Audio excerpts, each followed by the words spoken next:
So I picked up these halyard exits for the mast, and I am designing a like a template for the cutout because it's hard to lay this with the 3D shape on the mast. And then I can also use this if I want to 3D print it out of a really thin piece of plastic, and that can act as an isolator to isolate the stainless steel from the aluminum. So I'll just extrude this, about 1 millimeter. Probably the fastest 3D print I've ever done. This is clear, so it always makes it look kind of sloppy. What I did here is I drilled and tapped 2 holes, and this is my 3D printed little template. And now I'm drilling out the corners, and then I'll try to somehow connect these all together. Maybe using this little rotary bit works pretty good, I think.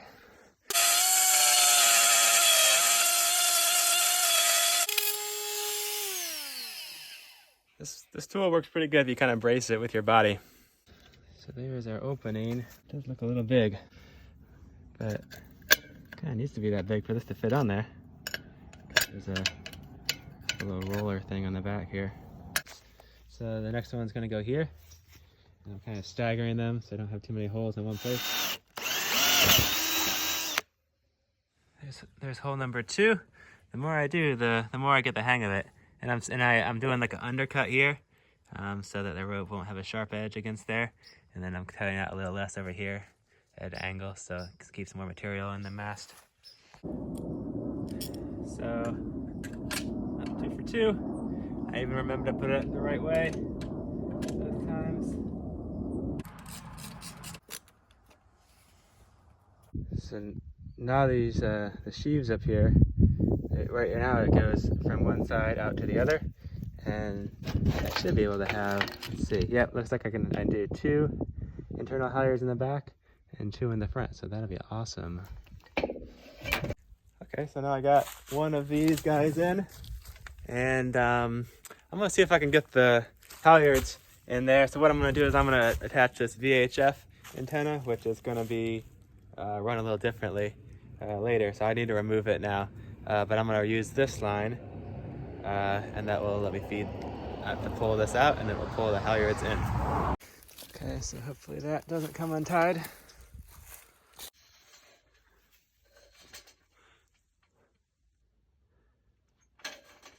Oh no, we're stuck on something.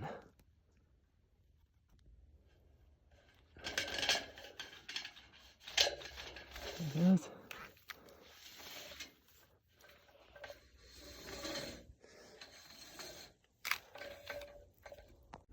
That worked fine. So now I've got the yellow line. This is an old 4-lane line. And I'm gonna run my jib halyard, my main halyard, and then this is just a messenger line. So when I need to put my VHF antenna back in, I use that. Well, it's a lot of walking back and forth to each side of the mast, but I'd rather be doing this than climbing up the mast. This would be a lot of work, for sure, to do this in the water. Oh, I just go back here, and I can see that, I think the red line is my jib halyard, so just need to get him. I'm already drawing blood. Get him out of here.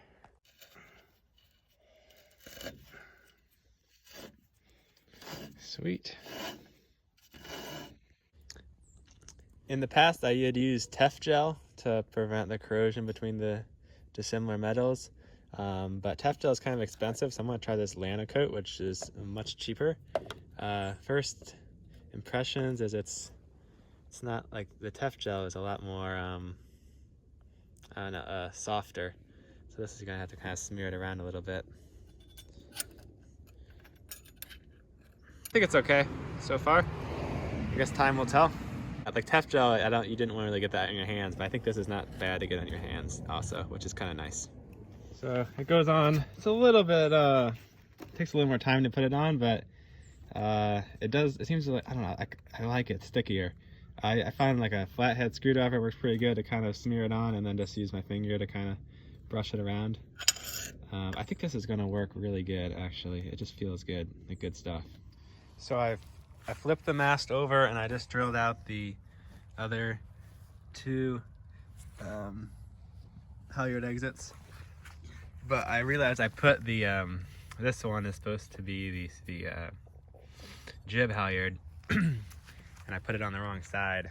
That needs to go on this side. So now I need to fish this through here somehow. And then the main halyard will come out here. Jib out here. I got the spinnaker halyard out here. And then this one will be just an extra. I could use it for the topping lift, or just a spare, like main halyard. Okay, I just realized something stupid. Don't put that lano coat on stuff until you're done drilling aluminum, because it just sticks all the chips to it, and now I gotta clean this off. I just bent this little scrap of aluminum. Hopefully this will work. That's a little hook on the end. Just barely got it. Got it. I think I'm gonna go back and add the lino coat later. I also need to get a new tap because my tap is all busted. So I'm only gonna do 2 screws right now. Can never finish a project, can you? Come on, you. Come on, you. Not the wire. So close. Come on. Yes. Gotcha.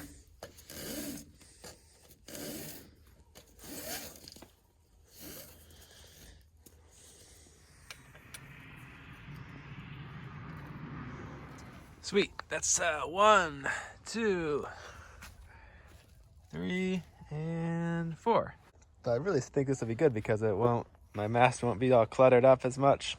I mean, I'll still have the extra, the part at the top that hangs out, but that's easier to manage. Now that my halyards are internal, I can remove these little hooks. These are just to kind of pull your halyards out of the way when you're not using them. But they do sometimes catch on lines and stuff. That bolt was pretty stubborn. Pretty much every bolt on a boat is kind of stubborn, actually. But the head snapped off. See if I can get out this little stud here. I'm gonna kind of clean up this masthead fitting. Get all this oxidation off. So now I'm gonna take it apart a little bit further, just to really clean in between the. So they used to have this piece of aluminum on the top, and that was used to mount the antennas and lights and stuff. But it was getting kind of holy, so I started to start over with a thicker one. And I think this will be thick enough that I could put a spinnaker halyard out in front of the forestay, because otherwise all the halyards are behind it, and that's not good for a spinnaker. So this will be cut off a little short, but that'll let me run. Just drill a couple holes for a light and an antenna. Maybe it'd be cool to have a place to put a camera too, so maybe I'll leave some space up here for that.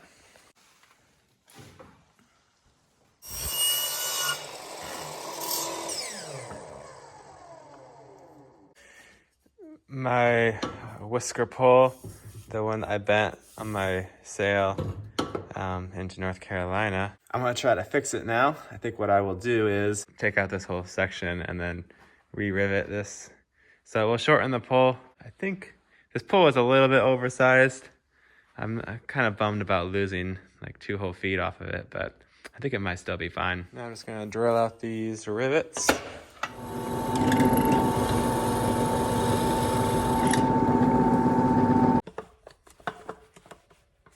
One more.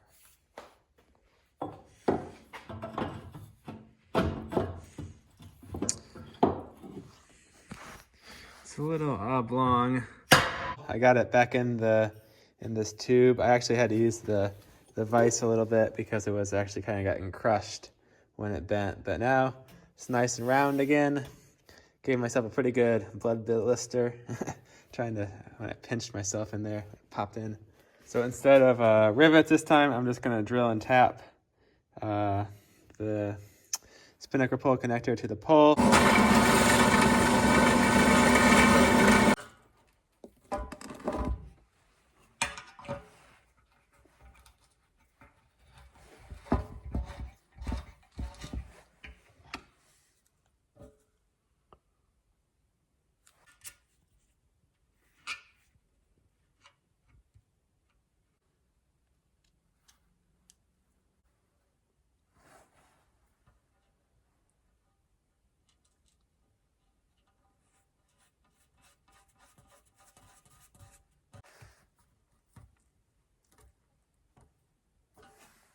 So that takes care of the whisker pull.